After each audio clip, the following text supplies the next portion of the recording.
My boss refused reasonable accommodation.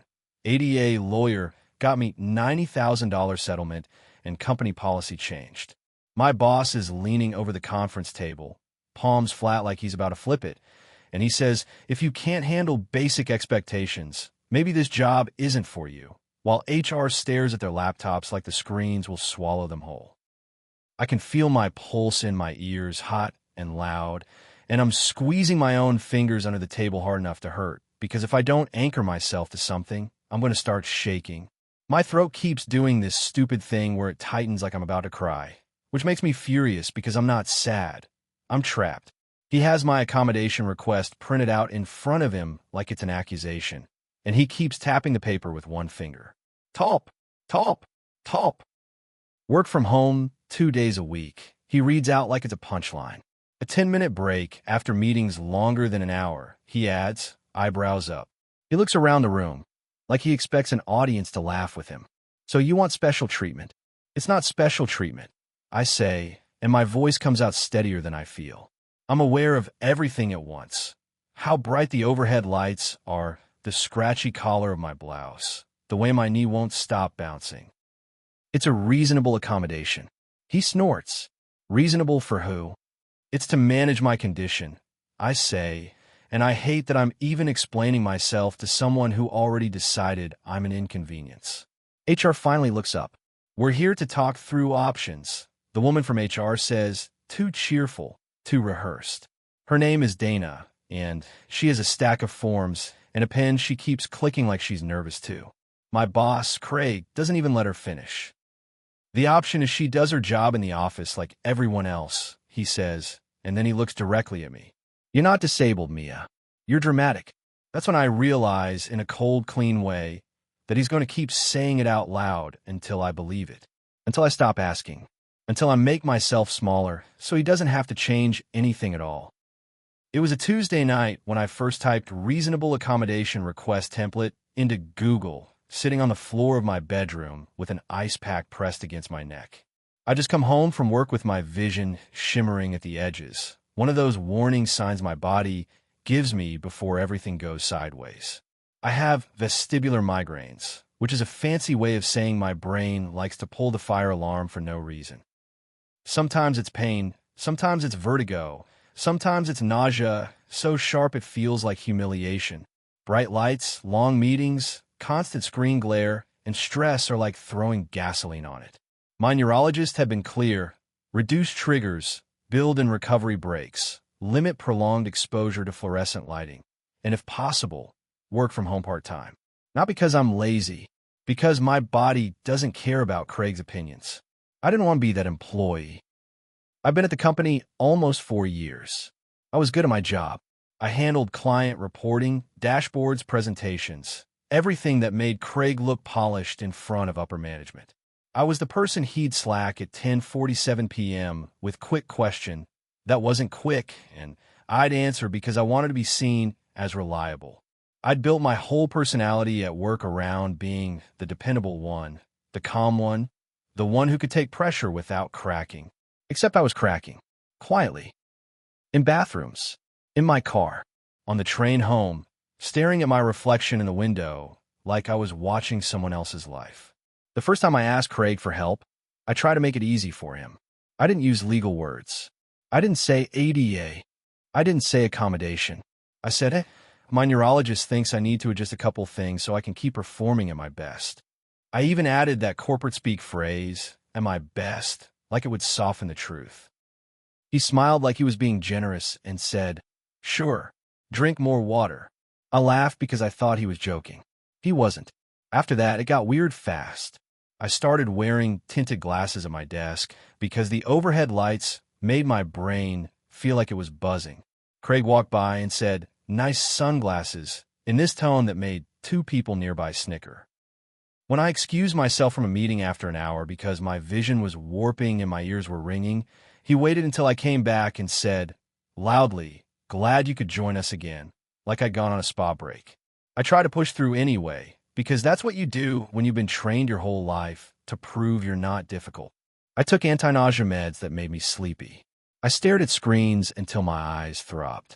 I started timing my migraines like a weather report. If I make it to 3 p.m., I'm safe. If I don't, I'm going to be lying on the bathroom floor with my cheek on cool tile, praying no one knocks. The day I finally decided to go formal was after a quarterly review meeting that ran 2 hours over, with Craig talking in circles and the projector flickering slightly the whole time. The flicker was subtle, but my brain noticed it like it was a strobe. About 90 minutes in, I felt the world tilt. I tried to focus on my notes, but the letters were sliding. When Craig asked me a question, my mouth opened and nothing came out for half a beat because my brain was lagging. He leaned back in his chair and said, "You okay over there, Mia? You look like you're about to faint." People laughed awkwardly. I forced a smile and nodded because if I said, "Yes, I'm about to faint," then it would become a thing. Then it would become my thing. Then it would become his reason. In the elevator afterward, I caught my reflection in the mirrored wall. Pale, lips pressed tight, eyes too shiny. I thought, I can't keep doing this until I actually collapse at work. I can't wait until it becomes dramatic enough for Craig to believe. So that Tuesday night, I gathered my medical note, my neurologist recommendations, and I wrote a request.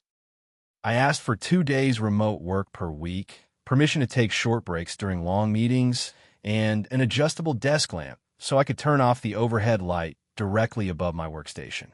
I suggested alternatives. I offered to coordinate meeting schedules. I did everything you do when you're trying to be reasonable in a world that punishes you for needing anything. I sent it to HR. I copied Craig because I was trying to be transparent. The next morning, Craig called me into his office without even letting me sit down. He held the printed email up like it smelled bad. "What is this?" he asked. I started. "It's you making excuses," he said, and then he lowered his voice like he was being kind. "Mia, you know how this looks, right? Like you can't handle the job." My stomach dropped. "I can handle the job," I said. "That's why I'm asking for small adjustments, so I can keep doing it." He set the paper down slowly and smiled, the way some people smile when they're about to punish you but want you to think it's your fault. "Everyone has headaches," he said. "You need to toughen up." After that, my workload doubled, but in a sneaky way. Craig started assigning me urgent tasks late in the day that required long stretches of screen time. He moved my desk from a quieter corner to a spot directly under a brighter set of lights for collaboration. He stopped letting me present my own work and started presenting it himself, which sounds minor until you realize it's how you build a narrative that you're not essential. HR scheduled the meeting, the one where Craig is now tapping my request like it's a joke, and told me it was to explore solutions. When I walked into the room and saw Craig already seated with his arms crossed, I knew it wasn't exploration. It was a warning. Back in that conference room, Craig keeps going. "If we let you work from home, everyone will want to," he says. "You'll start a trend." Dana from HR clears her throat. "We do have remote work policies," she says, careful. Craig's eyes cut to her. "Not for her role," he says, "even though I'd worked from home during the pandemic and everything still got done. Better, even because I wasn't fighting my nervous system every minute. It's not like I'm asking to never come in," I say. My hands are damp. My heart is hammering. 2 days a week. I can come in for key meetings. I'm trying to manage a documented disability. Craig's face does that subtle shift where he decides to be offended. "Disability," he repeats, like I just claimed to be royalty. "Mia, you look fine." That's the sentence that makes my vision flash white for a second. Not migraine white, but rage white.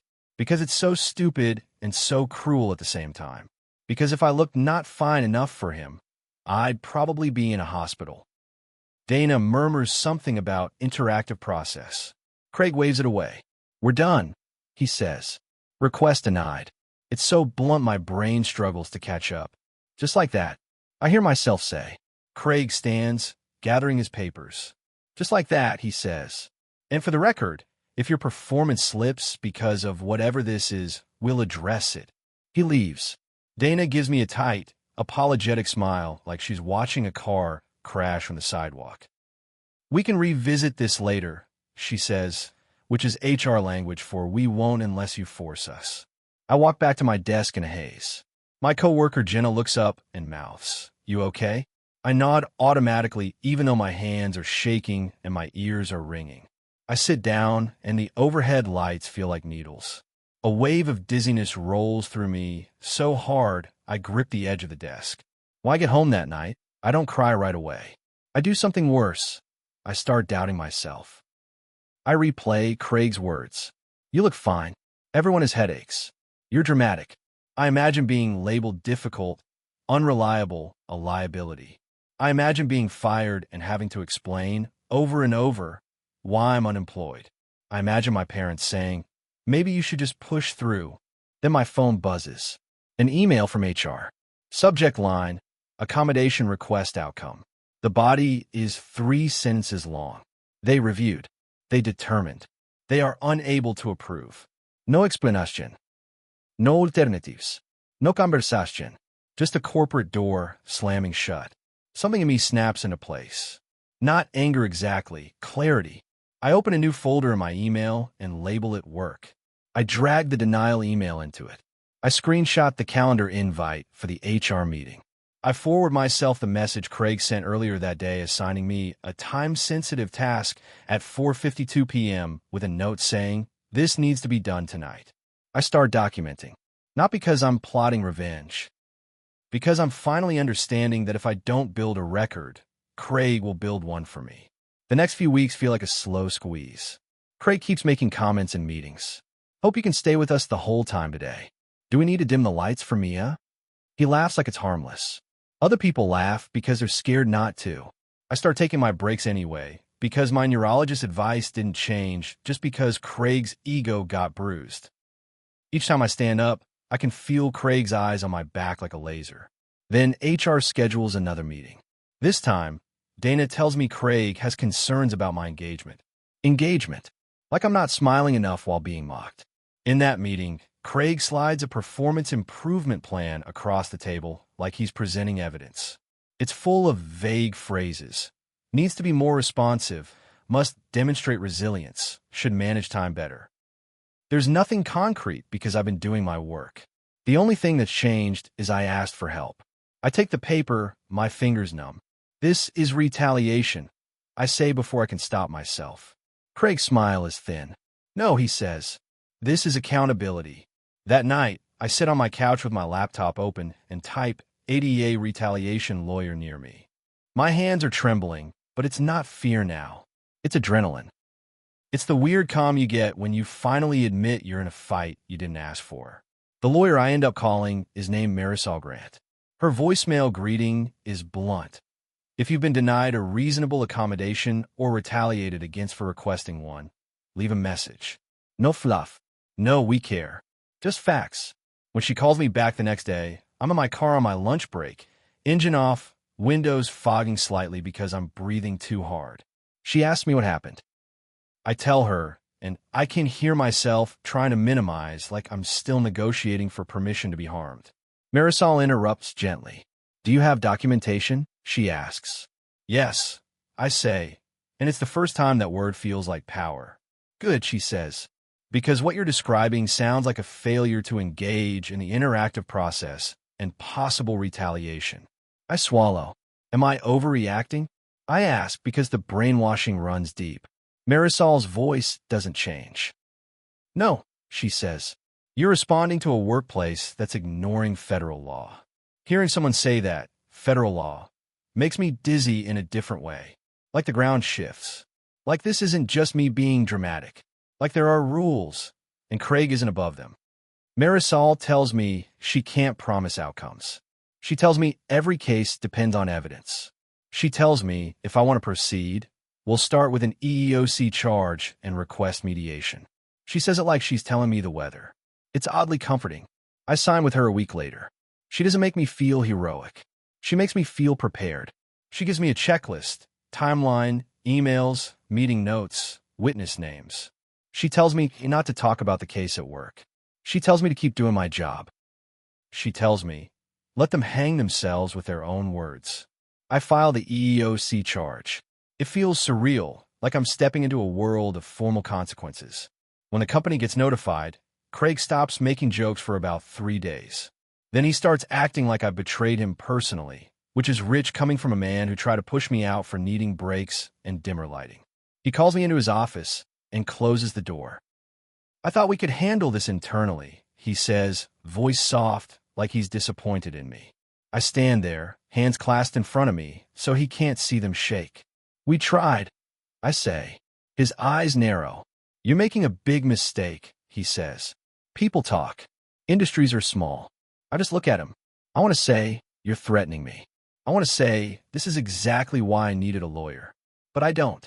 I walk out and immediately write down what he said, time and date, in a note on my phone. 2 months later, we have mediation. It's in a bland office building where everything smells like carpet cleaner and stale coffee. The mediator is polite and tired. The company has a lawyer and an HR rep and, because of course, Craig. He sits across from me with a tight jaw, pretending I'm invisible unless he's talking about me. Marisol sits beside me, calm as stone. She lays out the facts like she's stacking bricks. Medical documentation, request, denial without alternatives, mocking comments, PIP issued after request, increased workload, the industries are small statement. She doesn't raise her voice. She doesn't dramatize. She just tells the story in a way that makes it impossible to pretend it's nothing. The company lawyer tries the usual. We dispute that the condition substantially limits major life activities. Marisol slides my neurologist's letter forward without blinking. "Vestibular migraines can be disabling," she says. And regardless, the ADA protects qualified individuals and requires an interactive process. They did none. Craig's lawyer says, "We offered her breaks." Craig actually looks up, like he's pleased with himself. Marisol turns to me. "Did they?" she asks, even though she knows the answer. "No," I say. "They mock me for taking them." Craig scoffs. The mediator's eyebrow lifts slightly. It's small, but I see it. A crack in Craig's confidence. Then Marisol does something I didn't expect. She reads out a line from an email Craig sent after my request was denied. I'd forwarded it to her weeks ago, not even sure it mattered. In it, Craig wrote, "If she can't handle the normal environment, she's not the right fit. We need people who can grind." Marisol lets the words hang in the air. The company lawyer shifts. HR looks down. Craig's face reddens. For the first time in months, I feel something close to vindication. Not because Craig is suffering, but because reality is finally being spoken out loud in a room where it matters. The negotiation takes hours. Offers go back and forth. At one point, the company proposes a small amount and a non-disclosure agreement that basically tries to gag me and erase what happened. My stomach twists because part of me wants to take any money and run, just to end the stress. But Marisol leans close and says quietly, "They're testing how tired you are. We can do better." By late afternoon, they come back with a number that makes my breath catch. $90,000. It's not a lottery. It's not gotcha money. It's a calculation. Lost wages risk, emotional distress, attorney's fees, and the cost of being wrong. But what shocks me more is the second part. They agree to change policy. Not just for me. Company-wide. Mandatory accommodation training for managers. A formal interactive process timeline. Clear steps for documentation. A ban on retaliatory performance plans linked to accommodation requests, unless reviewed by legal. They don't call it a consent decree in the room, but it's essentially that, a written agreement with teeth. Craig stares at the table like he's swallowing rocks. Marisol looks at me. "This is strong," she says, and her voice is still calm, but there's a hint of satisfaction underneath, like she enjoys watching bullies run into walls. I sign. The moment I put my pen down, my body does something I can't control. I start shaking. Not Danish shaking. Full body tremor, like my nervous system is finally releasing months of stored terror. I press my hands under my thighs to hide it, but Marisol notices anyway. She doesn't make a big deal. She just says, "Breathe." After the settlement, the company offers me a transfer to a different department under a different manager, as part of the agreement. Craig avoids me in the hallway like I'm radioactive. It would be funny if it hadn't cost me so much of my health. The new manager, Alina, meets with me on my first day and says, "I read your accommodation plan. Tell me what works best for you." No skepticism. No jokes. Just logistics. I almost cry right there, which makes me angry at myself again, because why does basic respect feel like a miracle? My accommodations are implemented within a week. 2 days remote. Breaks built into my schedule. My desk moved away from the harshest lights. Meetings capped at reasonable lengths whenever possible, with notes provided if I need to step out. The first time I say, I need to take 5, Alina just nods and keeps going like it's normal. Because it is. A month later, there's an all-staff email, updated disability accommodation policy and manager training requirements. It's written in corporate language, but I recognize the bones of it. It's the policy Craig refused to acknowledge, now carved into the company structure. People start messaging me privately. Not everyone. Most people still stay quiet because workplaces teach you to keep your head down. But a few do. Jenna writes, I'm proud of you. Also, I have MS and I've been scared to ask for anything. Someone from another team writes, thank you.